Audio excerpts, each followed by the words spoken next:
ইসলাম নামক বৃক্ষকে আল্লাহর জমিনে প্রতিষ্ঠা করবার আমরণ সংগ্রাম চালিয়ে যাচ্ছে।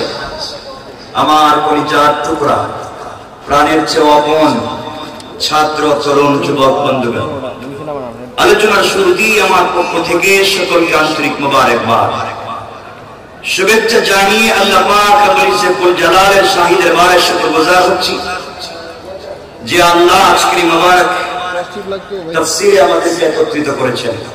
সবটুকুন ভালোবাসা, আবেগ, শ্রদ্ধাকে উজাড় করে শুকরগুজার হচ্ছি। সকলে পড়ছি আলহামদুলিল্লাহ।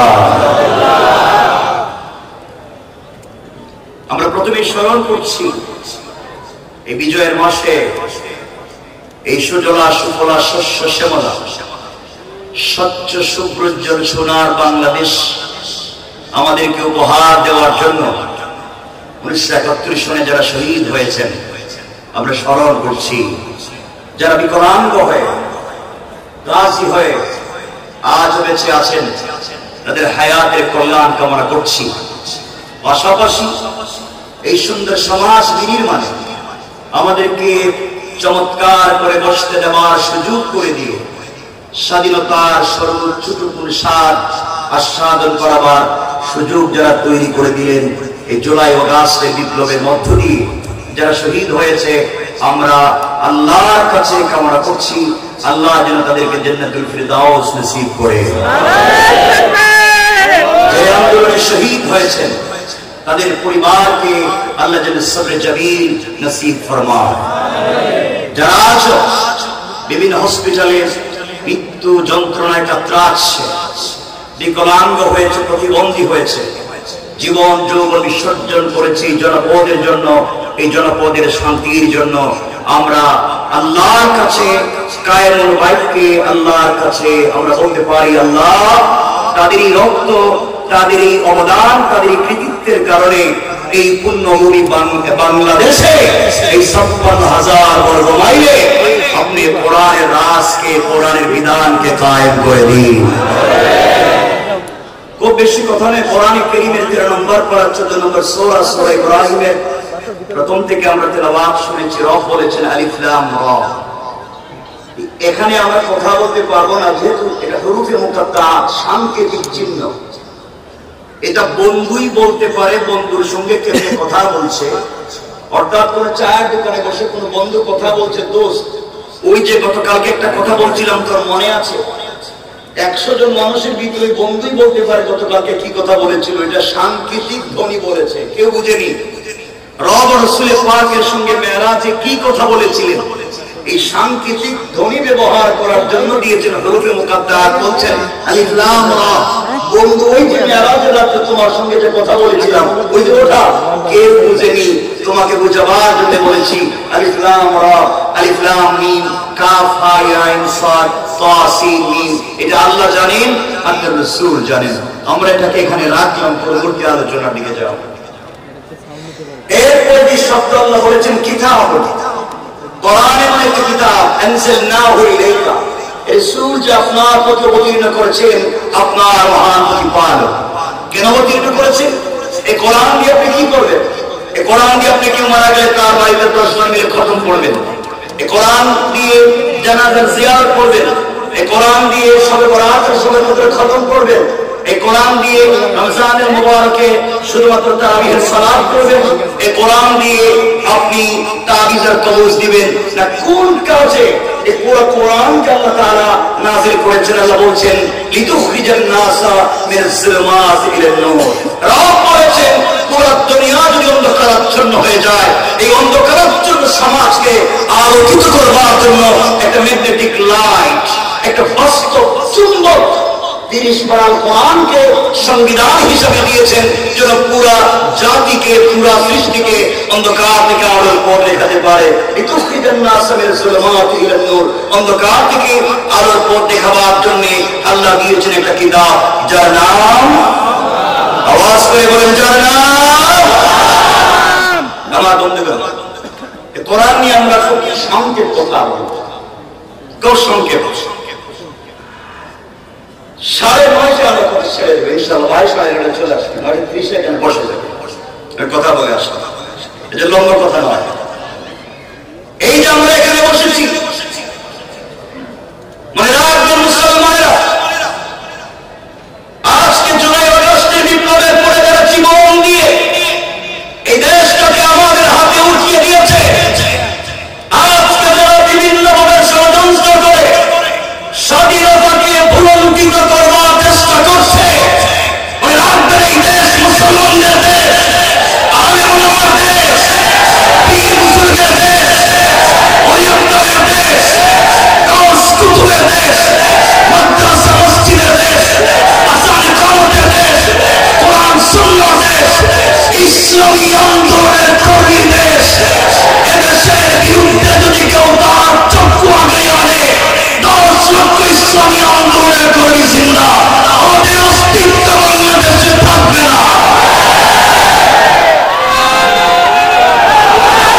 এই সমৃদ্ধ সোনার বাংলা, এটা আজ আমাদের কাছে আমানত। আমি খুব সংক্ষেপ করে কথাগুলো বলছি, মানে রাখবেন যারা বিভিন্ন ভাবে বিভিন্ন কৌশলে এই জমিন থেকে আল্লাহ দ্বীনকে মুছে দেওয়ার ষড়যন্ত্র করে, মনে রাখবেন হামলা মামলা জেল জুলুম দিয়েও এই দেশের এই জনপদ থেকে দ্বীনকে, ইসলামী আন্দোলনের কর্মীদেরকে মুছে দেওয়া যায় নাই। আজকে যারা গাড়ি বাড়ি নীল ফ্যাক্টরি কোটি টাকার বাড়ি ফেলে দিয়ে জঙ্গলে ঘুমায়, ঘর বাড়ি ছেড়ে পলায়ন করেছে, আজকে যারা মিথ্যা মামলা হামলা চাঁদাবাজি করে সন্ত্রাসী বদমাইশি করে সাধারণ মানুষের নাবিশ্বাস তুলেছে, তারাও তাদের মতো পলায়ন করতে হবে। মনে রাখতে হবে এই দেশ কোরআন সুন্নাহর ভিত্তিতে, কোরআন সুন্নাহর আলোকে মানুষের কাছে পৌঁছে দিতে হবে। এই মেসেজটা যে জমিন আল্লাহ, এই জমিনে শুধুমাত্র কেবলমাত্র হুকুম চলবে আল্লাহ আর তরিকা চলবে রাসূলের।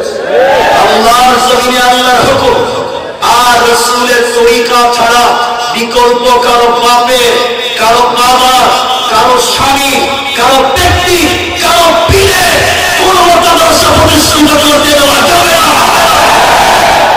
আল্লাহর জমিনে প্রতিষ্ঠিত হবে শুধুমাত্র আল্লাহর কোরআন আর রাসূলের পাকের মতাদর্শ। ঠিক কিনা বলেন? সংক্ষেপ। এই জন্য আমাদেরকে দ্বীনের জন্য একীভূত হতে হবে। ফিতনা মুক্ত সমাজ বিনির্মাণ করতে আমাদেরকে এগিয়ে আসতে হবে। জওয়ানেরা, তোমাদেরকে বলতে, যুবকেরা শোনো, তোমার আমার ভাই মুআজ আর মুহাফিজ রাসূলের পাকের সঙ্গে প্রতিযোগিতা করে শহীদ হয়ে জান্নাতে চলে গেল। তালহা, জুবাইর, হামজা, জাফর, খালিদ ইবনে ওয়ালিদ, আব্দুল্লাহ বিন রাওয়াহা, তারা স্বেচ্ছায় জীবন দিলেন, বিসর্জন করলেন। আল্লাহর জমিনে দ্বীন জিন্দা করবার গল্প তৈরি করে গিয়েছেন। আমরাও আগামী 100 বছর পরে যে প্রজন্ম আসবে তাদের কাছে একটা গল্প তৈরি করে দিয়ে যেতে চাই যে তোমাদের ভাইরা এই দেশে দ্বীন জিন্দা করবার জন্য জীবন দিয়েছে, ভারতের গোলামি করবার জন্য না।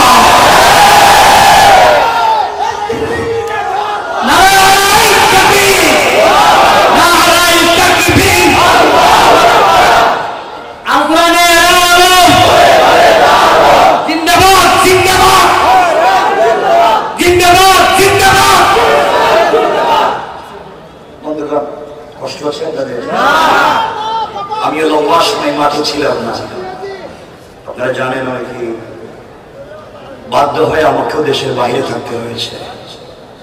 কতদিন ছিলাম না। আমি শুধু একটুকু বলতে চাই, জওয়ানেরা তোদেরকে বলছি, এই যুবকেরা তোমাদেরকে আবার বলছি, আমরাই পারবো, আমরাই পারবো। মানে রাখবেন যুবক, তোমাদেরকে বলছি, পড়ালেখায় মন দেও। শিক্ষাই একটা জাতিকে, শিক্ষাই একজন ব্যক্তিকে তার কল্পনার চাইতেও বেশি দূর নিয়ে যেতে পারে। এজন্য আমাদেরকে বেশি করে পড়তে হবে, চর্চা করতে হবে, কোরআনকে থিসিস করতে হবে, কোরআনকে অ্যানালাইজ করতে হবে। দেখো মুসলিমের পক্ষে কোরআন কি কথা বলছে, আমরা সেদিকে যাচ্ছি। আমার মুসলমান বন্ধুগণ, গভীর মনোযোগ।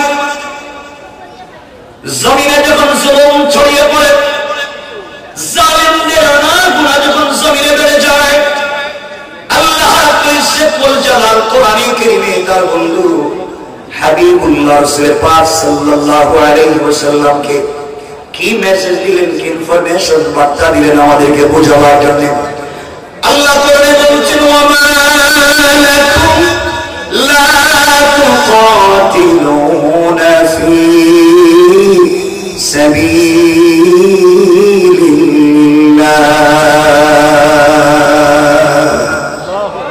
আল্লাহ রাব্বুল ইজ্জত ওয়াল জালাল বলছেন, মুসলমানেরা তোমাদের কি হয়েছে?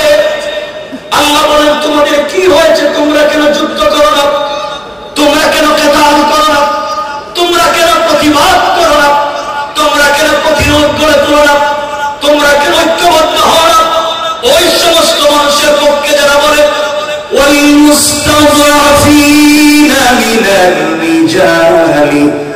والنساء والولدان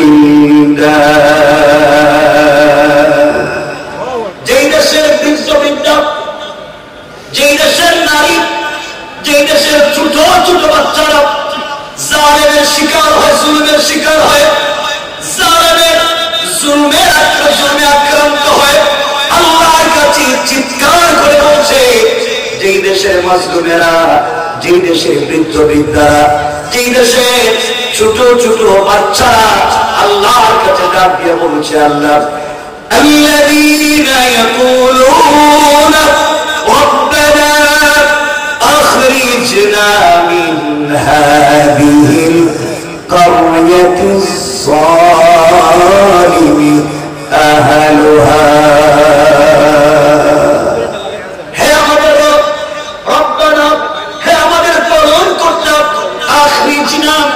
আমাদেরকে বের করে নিয়ে আসো মিন হাদিহিল কারিয়াতিল যালিমি আহলুহা যে এলাকার মানুষ জালেম যে শহরের মানুষ জালেম যে জনপদের মানুষ জালেম চৌকিদারের টেবিল থেকে নিয়ে পার্লামেন্ট পর্যন্ত জালেমেরা ভরে যায় যেখানে চৌকিদারের টেবিল থেকে নিয়ে প্রাইম মিনিস্টারের টেবিল পর্যন্ত জুলমে ভরা দুর্নীতিতে ভরা হায় আল্লাহ এই দেশে আমরা কোরআনের কথা বলতে পারি না হায় আল্লাহ আমরা তোমার দ্বীনের আওয়াজ বুলন্দ করতে পারি না হায় আল্লাহ তাআলা তোমার রাসূলের তরিকার কথা সমাজে বলতে পারি না আমাদেরকে নির্যাতন করা হয় আমাদেরকে গুম করে ফেলে দেওয়া হয় দুনিয়ার জমিন থেকে আমাদেরকে তুলে দেওয়া হয় হায় আল্লাহ তাআলা আমাদের বাচ্চাদেরকে কিডন্যাপ করা হয় আমাদের সন্তানদেরকে গুলি করে প্রতিবন্ধী বানিয়ে দেওয়া হয় হায় আল্লাহ ওই দেশে থাকতে পারবো না আমাদেরকে ওখান থেকে নিয়ে যাও আর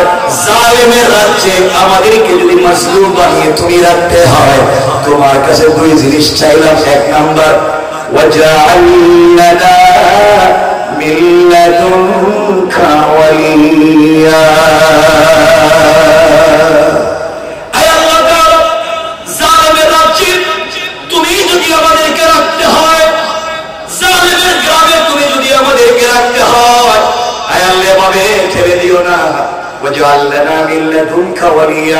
আমাদের জন্য একজন লিডারের ব্যবস্থা করে দাও আমাদের জন্য একজন নেতার ব্যবস্থা করে দাও যে নেতার নেতৃত্বে আমরা আন্দোলন করে জীবন যৌবন বিসর্জন করে ওই নেতাকে সামনে রেখে আল্লাহর রাসূলের মতো তার সাহাবায়ে কেরাম যেভাবে তার হাতে হাতে হাত রেখে জিহাদের পায়ে হাত নিয়েছে আমরা ওই নেতার নেতৃত্বে আন্দোলন করে বাংলাদেশ নামক রাষ্ট্রটাকে দ্বীন কায়েমের জায়গা তৈরি করতে চাই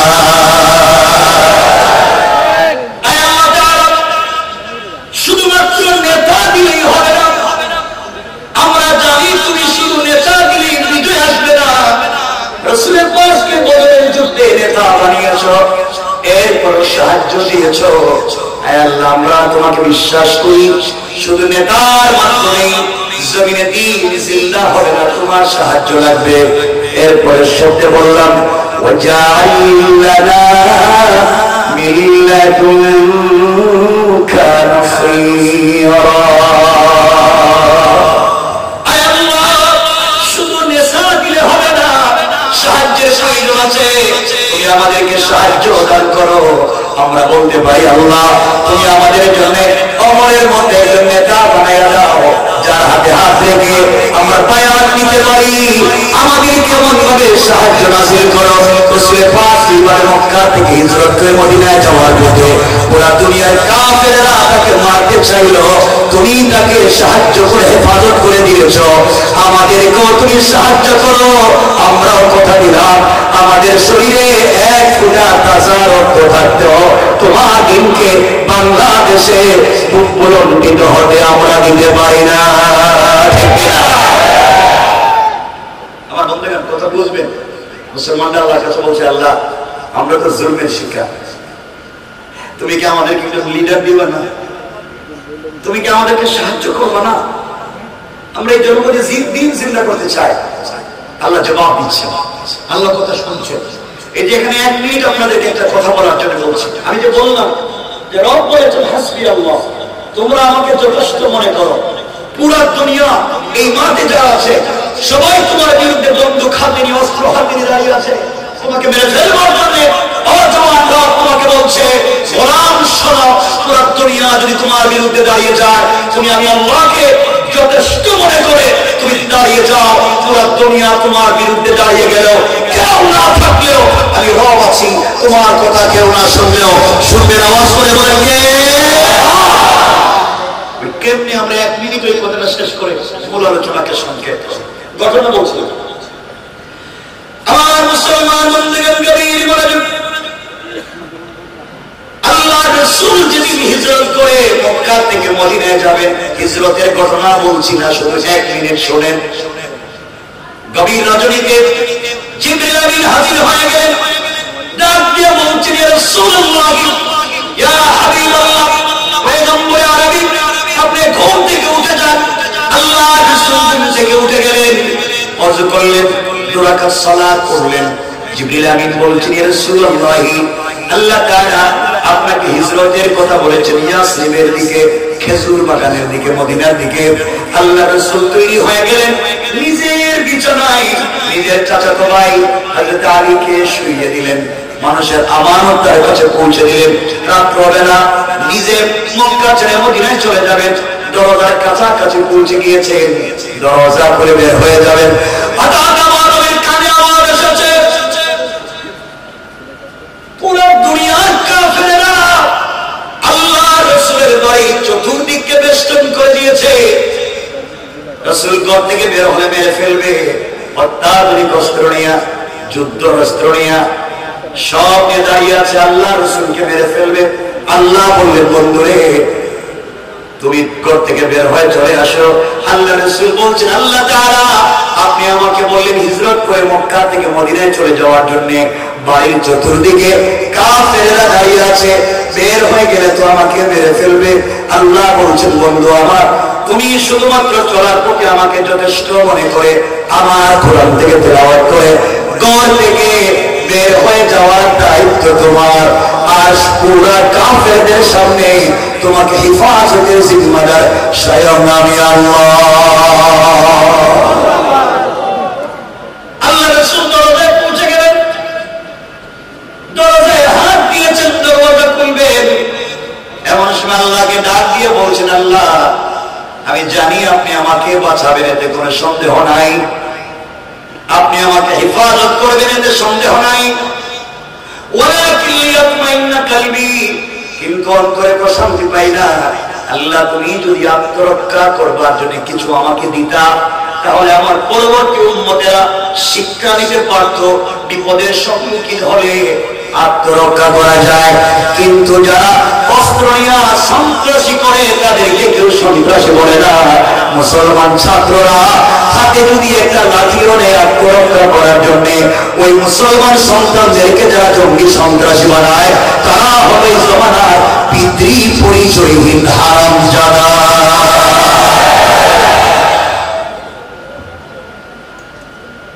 আমার মুসলমান বন্ধুদের কথাগুলো দিল দিয়া শোনেন।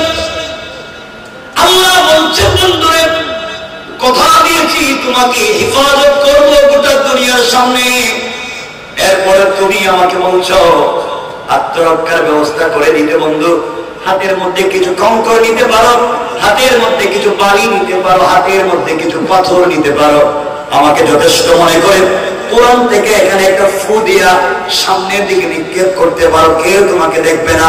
আল্লাহ রাসূল মুস্কি হেসে বলছেন, আল্লাহ তাআলা আমাকে আপনি বললেন ওদের হাতে অত্যাধুনিক অস্ত্র, ওরা ট্যাঙ্ক নিয়ে নেমে যায়, আমাদের ছাত্ররা রাস্তায় নামছে খালি হাতে, ওরা ইচ্ছা মতো পাখির মতো গুলি করেছে। মনে রাখবেন এই দিন তো শেষ হয়ে গেল, দুনিয়ায় আজকে কিয়ামতের আগ পর্যন্ত জবাবদিহি করতে হবে আল্লাহর আদালতে। আল্লাহর সামনে তোমাদেরকে আসামি বানাই আমরা বিচার দিলাম, কোন ঠিক কিনা?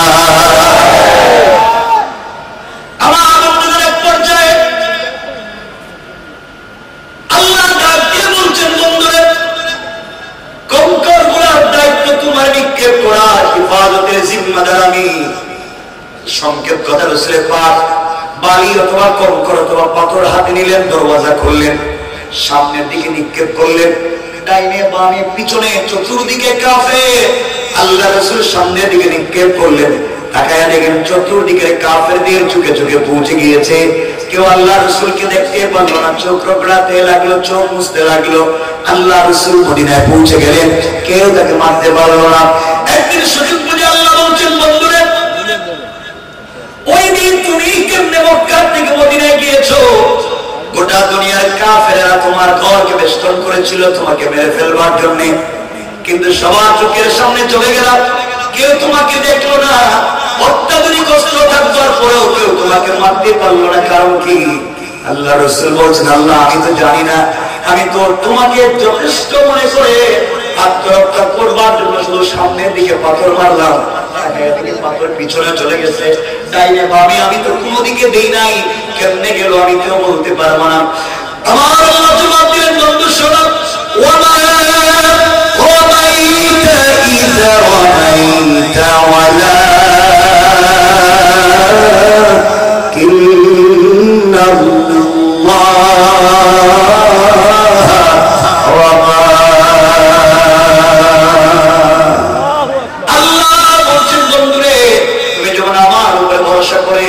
সামনের দিকে পাথরগুলো নিক্ষেপ করেছিল, ওটা তোমার হাত থাকে নাই, ওটা আমি আল্লাহর কুদরতের হাত লেগেছে, আর আমার হাত দিয়ে সকল কাফেরদের চোখে চোখে পৌঁছে দিয়েছি।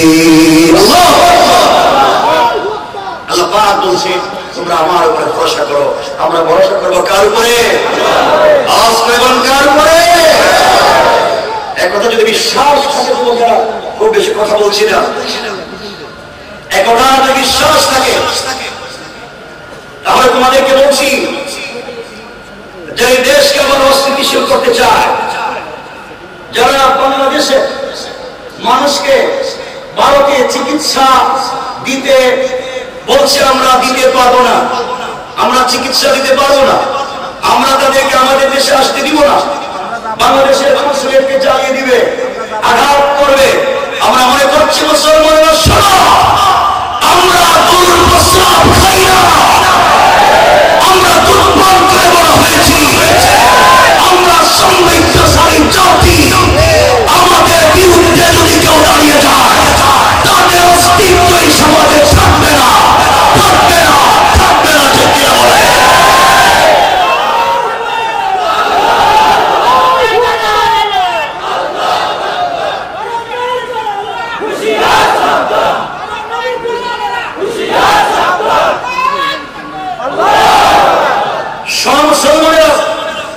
এই সমস্ত নোংরামিকে যারা এই দেশে বসে বসে খেয়ে পরে সাপোর্ট করে, সোশ্যাল মিডিয়া যারা এগুলাকে নিয়ে প্রোপাগান্ডা করে, মানে রাখবে মুসলমানেরা, আমরা একজন জোয়ান খালিদ ইবনে ওলীদের মতো দাঁড়িয়ে যাই, আমরা ফারুকের মতো দাঁড়িয়ে যাই, হামজার মতো দাঁড়িয়ে যাই, আমরা কলিজা দিব, আমাদের মাতৃভূমি দিব না। মানে রাখবে, আমরাই পারবো ইনশাআল্লাহ। শুধু শোনেন, আমার যে কথা বলতে চাই, মুসলমানরা আল্লাহর কাছে বলেছে, আল্লাহ তোমার কাছেই সাহায্য চাইলাম, তোমার কাছে বলছি আমাদেরকে একজন নেতা দেও, তোমার কাছে বলছি আমাদেরকে সাহায্য দেও। এরপরের আয়াতে, অর্থাৎ পরের পৃষ্ঠার প্রথম আয়াতে আল্লাহ জবাব দিলেন, আমার আল্লাহ বলেন, আল্লাযীনা আমানু ইউকাতিলুনা ফী সাবিলিল্লাহ।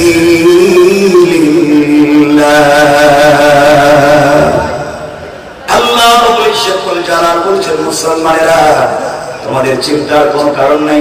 আল্লাযীনা আমানু, যারা ঈমান এনেছে, যারা নিজেদেরকে মুমিন দাবি করে, ভদ্র ভালো মানুষ দাবি করে, তারা তোমাদের পক্ষে প্রতিবাদ করবে, তোমাদেরকে প্রতিবাদ করে, তোমাদের পক্ষে প্রতিবাদ করবে, সহযোগিতা করবে, সাপোর্ট দিবে। আর যদি দেখো মুমিন দাবি করার পরেও, দাড়ি জুব্বা পাঞ্জাবি পাগড়ি থাকার পরেও মাজলুমের পক্ষে দাঁড়ায় না, আল্লাহ বলছেন কারা? ওয়াল্লাযীনা কাফারু ইউকাতিলুনা ফী সাবিলিত। আল্লাহ পরিষ্কার করে জানান, বলেন এত কিছুর পরেও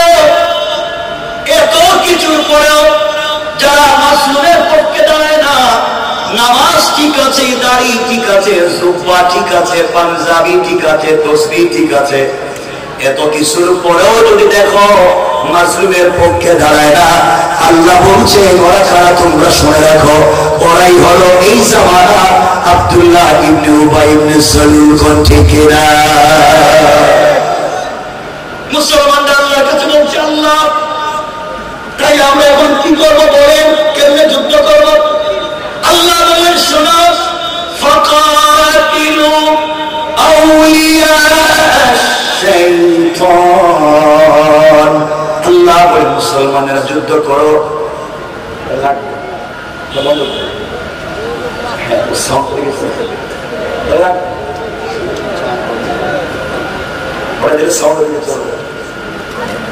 কষ্ট হচ্ছে আপনাদের?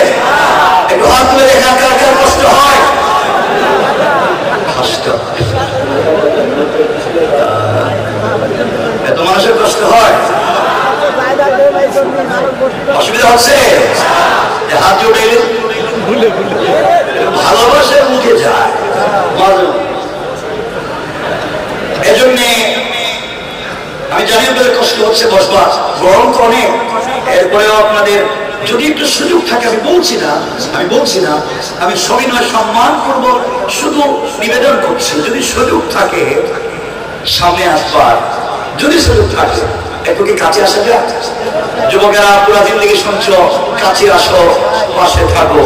কাছে আসার গল্প তো অনেক শুনলাম, শোনো নাই? কাছে আসছো, পাশে থাকছো, কত কিছু ঘটনা ঘটে গেল। আজকে কোরআনের কাছে আসো, কাছাকাছি আসো, জোয়ানে আসো না, একটু দেখি না আসার সুযোগ আছে যদি থাকে ফোটাফুটি করবেন, যদি থাকে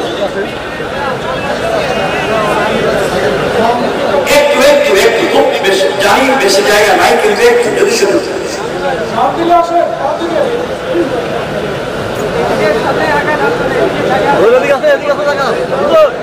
কথা বলা যাবে না, কথা বললে তো সৌন্দর্য নষ্ট হয়ে যাবে। বাবা এটা তো এই যেটা নাচছে,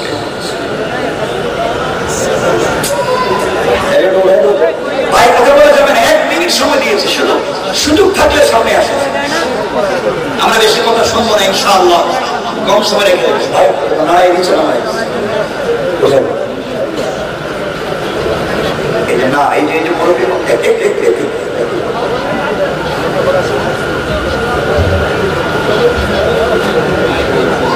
ঠিক আছে, ঠিক আছে, আমার কথা শোনা যায়? একটা তাকবীর দেওয়া যাবে, আওয়াজ করে দেওয়া যাবে, লিল্লাহি তাকবীর। এটা জওয়ানদের না, এটা জওয়ানদের। রাসূল পাকের সাহাবীরা 30 দিন হয়ে গেছে যুদ্ধ করলেন, যুদ্ধের ময়দানে জয়লাভ করতে পারলেন, রাসূল পাকের কাছে পাঠালেন, সাহাবায়ে কেরাম তাদের লিডারের কাছে পাঠালেন, যুদ্ধে জয়লাভ করতে পারছি না। তারা বললেন সকালবেলা ফজরের সালাতে মেসওয়াক করো আর তাকবীর করে দাও। তাকবীর করে দিলেন তো কাফেররা কেল্লা গেরাম দেশ ছেড়ে পড়ে গেছে। আমরা কি পারবো না ইনশাআল্লাহ? এটা জোয়ান পারে না, এটা তাকবীর করতে কি পারে নাকি? নাই।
পৃথিবীতে বেশি দিন থাকবে না, সকলকেই চলে যেতে হবে।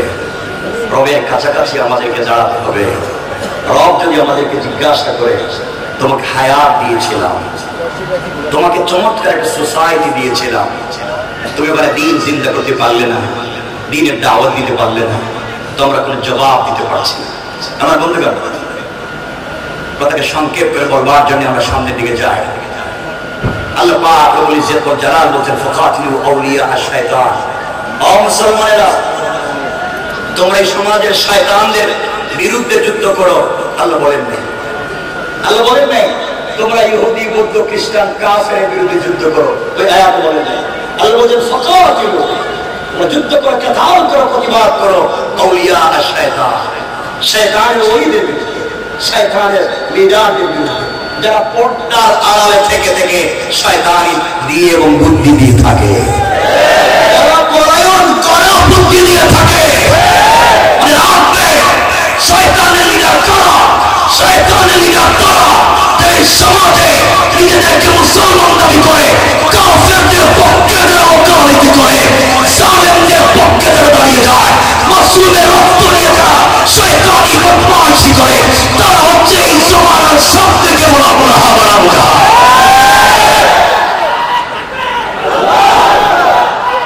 শোনো মুসলমানেরা, শোনো, আল্লাহ বলছেন ফাকাতিলু আউলিয়া আশ-শাইতান, শয়তানদের বিরুদ্ধেই কাতাল করো। মুসলমানরা বলছে আল্লাহ, এই বাচ্চাদের পাতি নেতার বিরুদ্ধেই পারি না, এরাই তো শক্তি, পাতি নেতা। আর আপনি বলছেন ওদের লিডারের বিরুদ্ধে। আল্লাহ বললেন সব চিন্তা করেন, এরপরে সাথে আল্লাহ বললেন ইন্না কাইদাশ শাইতানি কানা দাঈফা।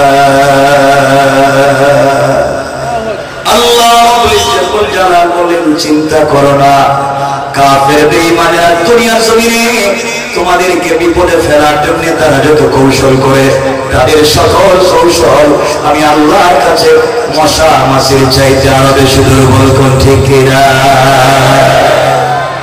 তারা কৌশল করেছিল এই জমিন থেকে, এই ভূখণ্ড থেকে আল্লাহ দ্বীনকে মুছে দিবে, ইসলামী আন্দোলনের জাগরণকে স্থিমিত করে দেবে, বসিয়ে দেবে। রব কোরআনে কারিমে বলছেন তারা বুঝে নেই কৌশল কোন জায়গায় করতে হয় আর কোন জায়গায় তারা করেছে। আমার আল্লাহ কোরআনে বললেন ওয়া মাকারু ওয়া মাকারাল্লাহ ওয়াল্লাহু খায়রুল মাকিরিন। আল্লাহ বলছে তারা কিসের কৌশল করছে, তারা জানে না আমার মহান রবের কৌশল তাদের চাইতে আরো হাজার হাজার বড় কুশলী হচ্ছে কে? আরো সে বল কে? আল্লাহ। সুতরাং এই জমিনকে সমৃদ্ধ করতে হলে, এই জমিনকে চমৎকার করতে হলে ফেন্সিডিল, ইয়াবা, সুদ, ঘুষ, শয়তানি, নাফরমানি সকল সেক্টর থেকে কোন একটা টেবিল নয়, চৌকিদারের টেবিল থেকে নিয়ে প্রাইম মিনিস্টার, প্রেসিডেন্টের টেবিল পর্যন্ত সকল দুর্নীতি মুক্ত একটা সমাজ এবং রাষ্ট্র ব্যবস্থাই যদি গড়ে তুলতে হয়, লাগবে একমাত্র কেবলমাত্র আল কোরআন। কি লাগবে? আল কোরআন যদি এই সমাজে প্রতিষ্ঠিত হয়ে যায়, শুধু মানুষ নয়, সকল সৃষ্টি জীব তার অধিকার ফিরে পাবে। কথা বলছেন না কেন? এই জন্য আমরা ফিতনা করব না, মনে রাখবেন। আমার কথা রাগ করতেছে? শুধুমাত্র নামাজ পড়লাম, শুধুমাত্র কালিমা পড়লাম, এই পরিচয় দিয়ে আপনি আমি জান্নাতে যেতে পারবো না। কালিমা পড়লাম, এই পরিচয় দিয়ে জান্নাতে যেতে পারবো না। কতগুলো বুঝবেন?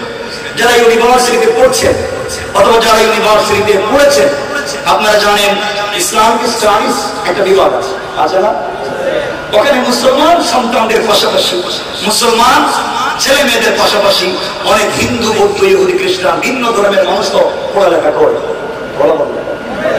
তারা কোরআন থিসিস করে, কোরআন অ্যানালাইজ করে, কোরআন গবেষণা করে, ডিপ্লোমা করে, এমফিল করে, পিএইচডি ডিগ্রি নিয়ে ডক্টর হয়। আমি জানতে চাই, যারা কোরআন সুন্নাহ গবেষণা করে ডক্টরের ডিগ্রি নেয়, তারা কম জানে? বলেন, কম জানে? তারা কম বুঝে, তারা কম পড়েছে। পলিটিক সায়েন্সে অথবা ইসলামিক স্টাডিজে পড়ে যে হিন্দু বৌদ্ধ ভাই বোন ডক্টরেট ডিগ্রি নিল তারা মুসলিম বললেন না, তারা মুসলিম। তারা জানতো না, জানতো না, তারা পড়ে নাই, তারা বুঝে নাই, তারা কোরআন গবেষণা করছে, জানছে, বুঝছে, পড়ছে, সব ঠিক, কিন্তু তাদের জানবার বুঝবার পড়বার সাথে নাই আল্লাহ তাওহীদ আর নাই রাসূলের রিসালাত। বুঝা গেল আল্লাহর তাওহীদ এবং রাসূলের রিসালাত বিবর্জিত কোরআন সুন্নাহর গবেষণাও কাউকে মুসলমান বানাতে পারে। অনেকে বলতে পারেন তো আমরা সালাত পড়ি এজন্য আমরা মুসলিম। আমি যে আল্লাহ পাকের জাতে পাকের শপথ করে বলছি, শুধু সালাত পড়লেই এই পরিচয় দিয়ে জান্নাতে যেতে পারবেন না। রব কোরআনে কারীমে বলছেন ফাওয়াইলুল লিল মুসাল্লিন, অনেক নামাজি তার নামাজই তাকে জাহান্নামে নিয়ে যাবে। কারণ অনেক লোক আছে সমাজে নামাজও পড়ে সুদ খায়, আছে নাই? অনেক লোক আছে নামাজও পড়ে ঘুষও খায়, আছে না নাই? সমাজ তো নিচে চলে গিয়েছে। আপনার খবর নিয়ে দেখে এই ফ্যাসিস্টের সময়ে ম্যাক্সিমাম মসজিদের সভাপতি সুদখোর, ক্যাশিয়ার ঘুষখোর, সেক্রেটারি দুর্নীতিবাজ, চাঁদাবাজ, বদমাইশ, ফেন্সিডিল ব্যবসায়ী, ইয়াবা ব্যবসায়ী, এতিমের জায়গা দখল করে বিধবার ভাইদের ভোট করে গরিবের সম্পত্তি মেরে খায়, তাদেরকে মসজিদ থেকে তাড়িয়ে দিতে হবে। ঠিক আছে? শুনেন, সুতরাং রেজিমকে ওরা উপরে ফেলতে হবে, সিস্টেমকে চেঞ্জ করে দিতে হবে। কথা কি বুঝতে পেরেছেন? আপনারা তো শয়তান ছিলেন না, আপনারা শয়তান মারার জন্য মক্কায় যান, হজে। গত হজের আগে হজে দেখলাম ঘাটে সব হজে গিয়া জামালাতে শয়তানরে কঙ্কর মারতেছে, পাথর মারতে হয় না, মারতে মারতে ওদের রাগ উঠে গেছে, জুতা খুলে মারতেছে। শয়তান পুরো দেশের মাইল লেগে, আর তুই এখানে বসে রয়েছিস। আমি আপনাদের জানতে চাই, যে শয়তানকে 10 লাখ খরচ করে জুতা মারতে গেলেন মক্কায়, এই শয়তান বাংলাদেশে দুর্নীতি করছে। কথা বলেন, আইসুল এখানে যে শয়তানদের জুতা মারছে, এই শয়তান সান্দাবাজি বাংলাদেশে করছে। কারণ মেরে নিয়ে মারিয়ে গেছে, বিচার করতে কারো কাছে টাকা খাইছে, হুজুরদের উপরে মামলা দিছে। তাইলে যেই শয়তান চাঁদাবাজি করছে মক্কায় না এলাকায়? কথা বলে, যারা আলেমদের জেল জুলুম দিচ্ছে মক্কায় না এলাকায়? যারা সুদ ঘুষের কারবার করেছে মক্কায় না এলাকায়? শয়তান মক্কায় না এলাকায়? সুতরাং জুতা যদি মারতেই হয়, পাথর যদি মারতেই হয়, মক্কায় নয় এলাকার শয়তান বদমাইশদেরকে আগে মারা দরকার। রেজিম এখানে, পাথর মারে মক্কায়।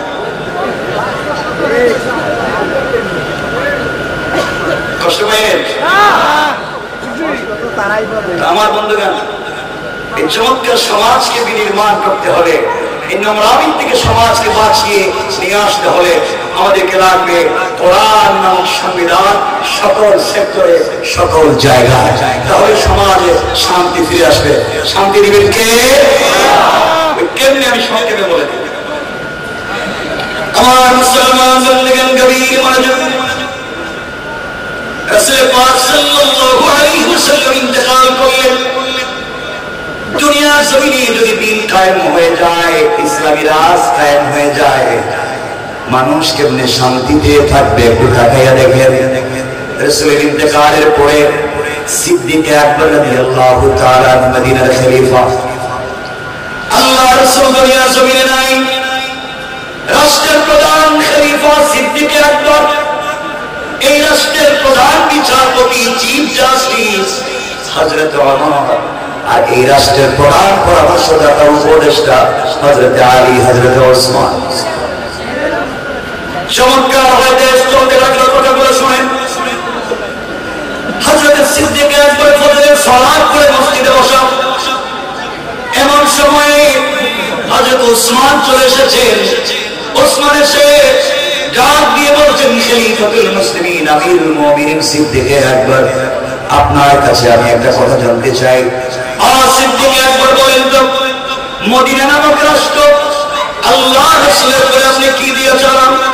সিদ্দিক আকবর বলছেন, ওসমান রে, আল্লাহ রাসূল ইন্তেকাল করেছেন, আমি তো রাষ্ট্র চালাই কোরআন দিয়া, রাসূলের সুন্নাত দিয়া।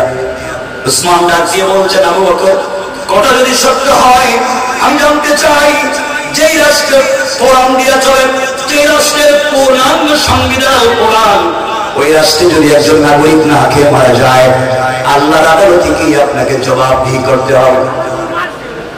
আবু বকর দাঁড়িয়ে গেলেন, চোখের পানি ছেড়ে দিলেন, আর ডাক দিয়া বলছেন, ওসমান, যেই রাষ্ট্র কোরআন দিয়া চলে, এই রাষ্ট্রের একজন নাগরিক যদি না খেয়ে মারা যায়, তার কথা তো অনেক পরে। এই রাষ্ট্রের একটা বিড়াল যদি না খেয়ে মারা যায়, একটা কুকুরও যদি বিনা চিকিৎসায় মারা যায়, আল্লাহর আদালতে খলিফাকে জবাবদিহি করা লাগবে। ওসমান ডাক দিয়ে বলতেন, কথা যদি সত্য হয়, তারিখে ইবনে জারির তাবারিতে লিখে ওসমান বললেন, সিদ্দিক আকবর, কথা যদি সত্য হয়, আমি আপনার কাছে জানতে চাই, এই মাত্র আসলাম, আপনার রাষ্ট্রের একজন নারী 3 দিন হয়ে গিয়েছে, আজকে 4th দিন সকাল শুরু হয়ে গেল, ওই মহিলার ঘরে কোনো খাবার নাই, আপনি খলিফা, আপনার রাষ্ট্রের একজন নাগরিকের খবর নিতে পারলেন না, আপনার কোন সংস্থা খবর নিতে পারলো না, ব্যাপার কি? সিদ্দিক আকবর চোখের পানি ছেড়ে দিলেন, ডাক দিয়ে বলছেন, ওসমান রে, ও আমার ভাই, আমি নতুন খলিফা, সবার খবর ঠিক মতো নিতে পারি নাই, এই জন্য হয়তো সমস্যা হয়েছে। তুমি যেহেতু বলে দিয়েছ, আজ থেকে 3 বেলা এই মহিলার বাড়িতে খাবারের ব্যবস্থা করে দিলাম, রাষ্ট্রীয় কোষাগার থেকে, বাইতুল মাল থেকে। ওসমান ডাক দিয়ে বলছেন, আবু বকর, তাই সত্য, আপনি খাবার পৌঁছে দিবে, কিন্তু আমি জানতে চাই, এই মহিলা একেবারে বৃদ্ধা, এই মহিলা বিধবা, এই মহিলার স্বামী নাই, এই মহিলার কোন সন্তান নাই, মহিলা চোখে দেখে না, এমন একজন মহিলার বাড়ি খাবার পৌঁছে দিলে কে খাইয়ে দিবে, কে রান্না করে দিবে, কে তার ঘর মুছে দিবে, কে ওই মহিলার সেবা করবে? আপনার কাছে আমি জানতে চাই। হযরত আবু বকর বলছেন, ওসমান রে, এই মুহূর্তে আমার কাছে এই মহিলার খিদমতের জন্য আমার কাছে কোনো খাদেম নাই, আমার কাছে এই পরিমাণ পয়সা নাই, যেই পয়সা দিয়ে মহিলার বাড়িতে মানুষ নিযুক্ত করতে পারবো, কর্মচারী দিতে পারবো। পুরা মসজিদ 3 পতন নীরবতা, কেউ কথা বলে না। ওসমান, আবু বকর বললেন, শোনো, আমার দেশের একজন মহিলা, একজন নাগরিক না খেয়ে মারা যাবে, তার বাড়িতে কর্মচারী দেওয়ার মধ্যে কেউ নাই। এমন সময় মধ্যখান থেকে একজন লোক হাত উঠে দিলেন। সিদ্দিক আকবর বলছেন, কি আপনি দাঁড়িয়ে যান? উনি দাঁড়িয়ে গেলেন। সিদ্দিক আকবর তাকিয়ে দেখে তার রাষ্ট্রের প্রধান বিচারপতি হযরত ওমর, আল্লাহু আকবার বলে, আমার চোখের পানি মুছে মুছে বলছেন, আবু বকর, আপনি ওই মহিলার বাড়ির কর্মচারী খুঁজে পাচ্ছেন না, আপনি মহিলার বাড়িতে আমাকে কর্মচারী বানাইয়া দেন, আমি বিনা পয়সা বিনা পরিশ্রমে ওই মহিলার বাড়ি কাজ করে দেব, রান্না করে দেব, ঘর মুছে দেব।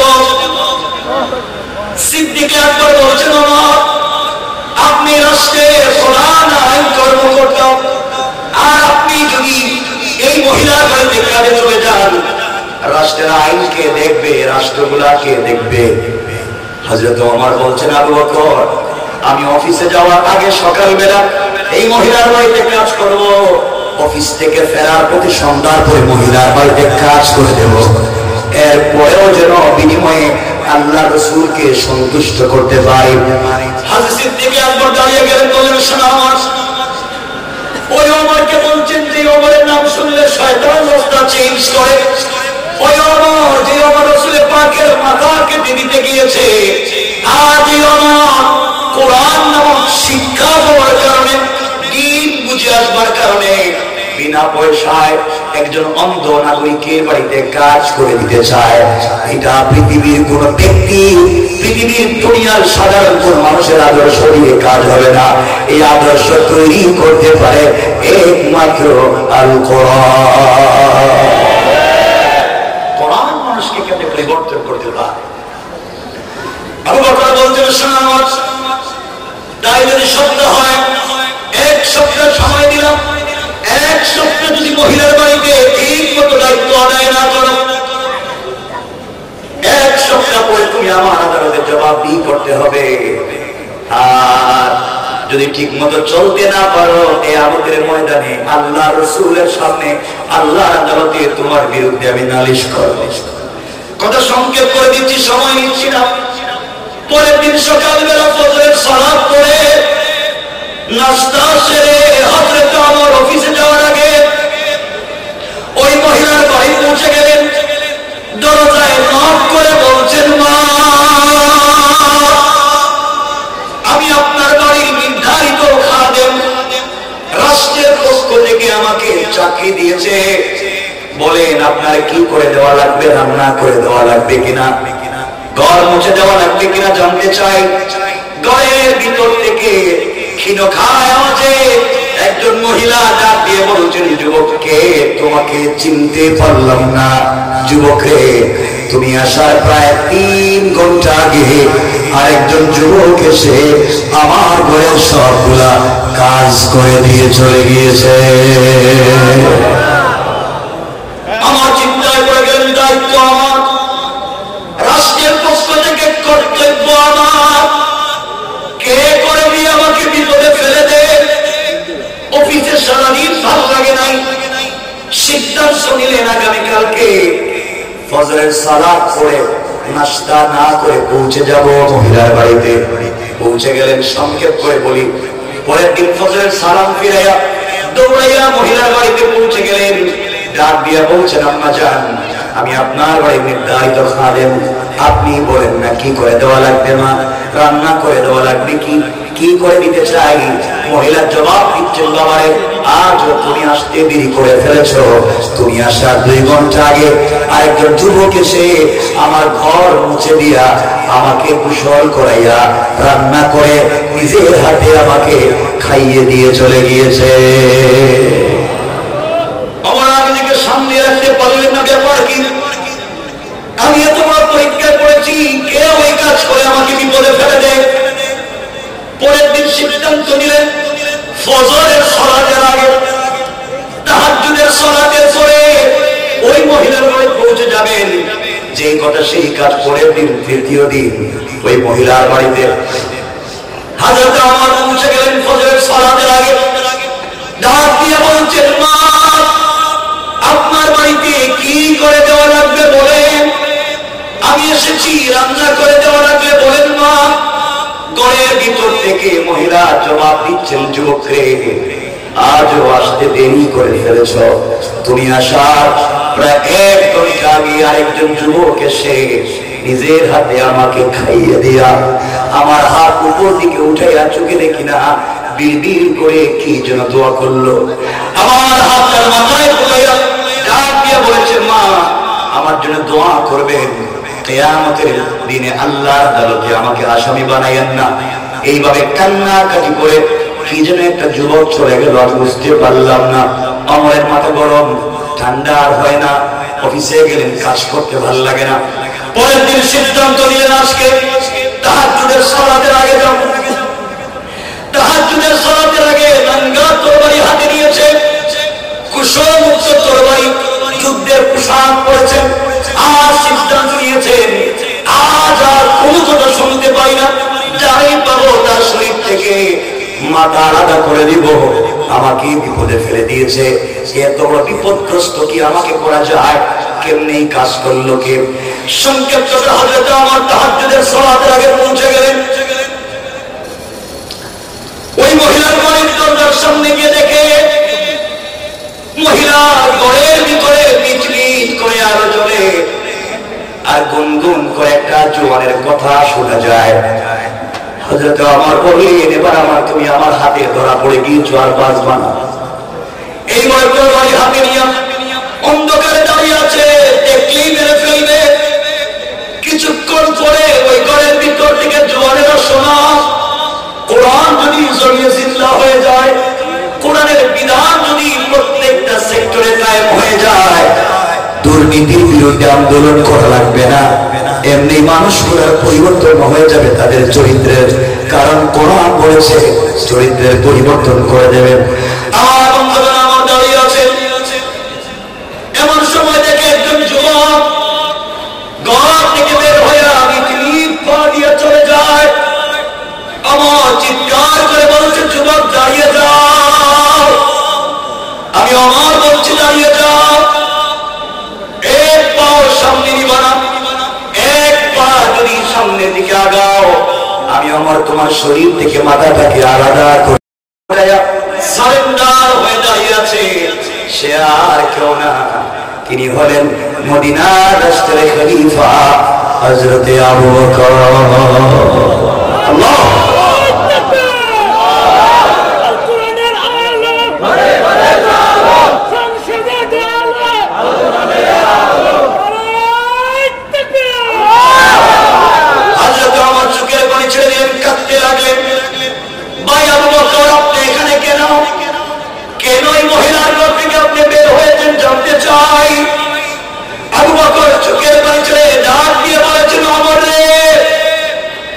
তোমার আগে খলিফা হয়েছি, তোমার আগে রাষ্ট্রের দায়িত্ব আমি পেয়েছি।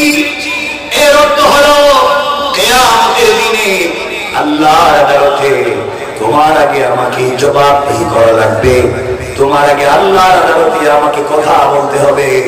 এই জবাবদিহিতার ভয় যখন ঢুকে যায়, নাগরিকের চিন্তা যখন মাথায় ঢুকে যায়, ওই কারণে আমি আর বাড়িতে বিছানা পিঠ লাগাইয়া ঘুমাতে পারি না।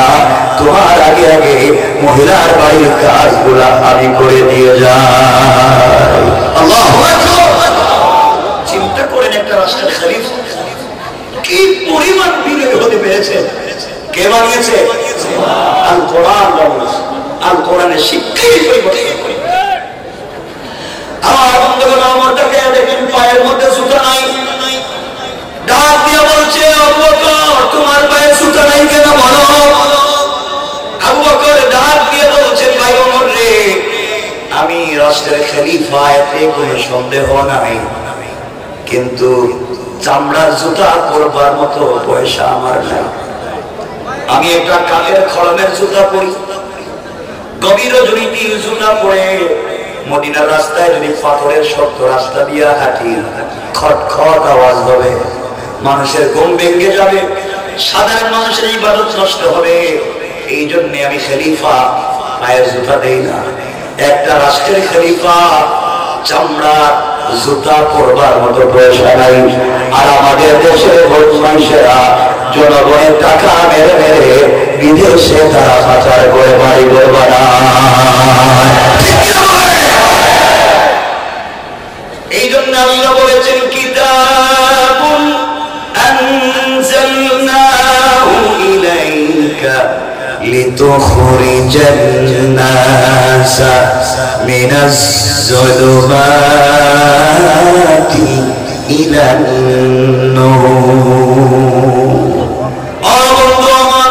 তোমার কাছে এমন একটা কিতাব আমি দিয়েছি, যে কিতাবের নাম আল কোরআন।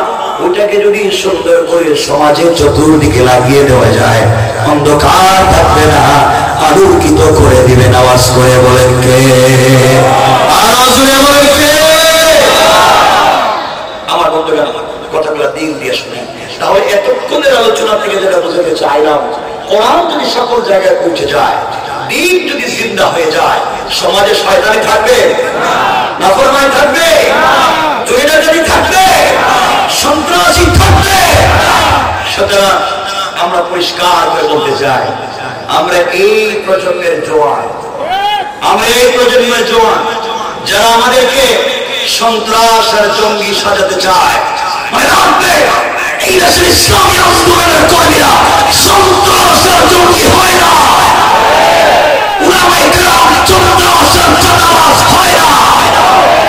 যারা ওই সমস্ত দুর্নীতির সাথে জড়িত, যারা সন্ত্রাসকে প্রতিষ্ঠা করতে চেয়েছে, যারা দুর্নীতি আর জঙ্গিবাদকে প্রতিষ্ঠা করতে চেয়েছে টাকার বিনিময়ে নিজেদের ক্ষমতাকে প্রতিষ্ঠিত করবার জন্য, তাই হলো এই দুনিয়ার সবথেকে বড় সন্ত্রাস। ঠিক কিনা বলে? এই জন্য যুবকদেরকে বলছি, জওয়ানেরা একটা কথা শোনো, আমি তোমাদের এক ভাই বলতেছি, পৃথিবীতে কত সম্পর্ক করছ, সবগুলো বাদ দেওয়া। আজকের থেকে আমরা পারবো না আল্লাহর সাথে সম্পর্কটা করতে? বলো না ইনশাআল্লাহ। যুবকেরা তোমরা তো অনেক প্রেম করো, ঠিক না? ঠিক কইছে কেন? ভালো কথা বললাম, ঠিক করে আল্লাহর সাথে। তোমাদের তো অনেক প্রেমিকা আছে, তোমাদের গার্লফ্রেন্ড, যার চেহারা এক্সট্রা অর্ডিনারি করা, বিউটিফুল, স্মার্ট, যার সঙ্গে সারা রাত জেগে কথা। জোয়ান, তুই জানিস না যে মেয়ের সঙ্গে রাত দিন কথা বলো, যে মেয়ের সঙ্গে সম্পর্ক করতে গিয়ে মা বাপের মুখে চুনকালি দিয়েছ, পড়ালেখায় লাল বাতি জ্বালিয়েছ, ফেন্সিডিল ইয়াবা ধরেছ, বিদেশে কাজ করে পুরো পয়সা ওই মেয়ের পিছনে খরচ করেছ, ঢাকা শহরে কাজ করে পুরো পয়সা ওই মেয়ের পিছনে খরচ করে দিন শেষে তাকে পেতে চাও। তোমার তুই জানিস না ওই মেয়ে যদি আগামীকালকে তোমার থেকে স্মার্ট, তোমার থেকে টাকা বাড়াও আরেকটা যুবককে পেয়ে যায়, হয়তো তোমাকে ভুলে যেতে 1 মিনিটও লাগবে না। সব ভুয়া। এই রাস্তা তোমাকে ছেড়ে দিতে হবে, এই রাস্তা বাদ দিতে হবে। আমার বন্ধুরা আমার দিকে তাকান, ভাই চলে এসেছে, আমি এক মিনিট কথা লম্বা করবো না, ভাই আসতেছে, একটা তাকবীরের থেকে আওয়াজ করে আল্লাহু তাকবীর। বসেন, আপনারা বসেন। আওয়াজ জিন্দা শাহজাহানের আগমন, মুসলমানদের আগমন, আইয়ুবের আগমন, নারায়ে তাকবীর, নারায়ে তাকবীর, মুসলমানদের আগমন, আইয়ুবের আগমন, জিন্দাবাদ, জিন্দাবাদ, মুসলমানদের আগমন, আই বসে, মুসলমানদের আগমন, আই বসে, সকলে বসে, ভাই এসেছে, বসেন, সকলে বসে পড়ো,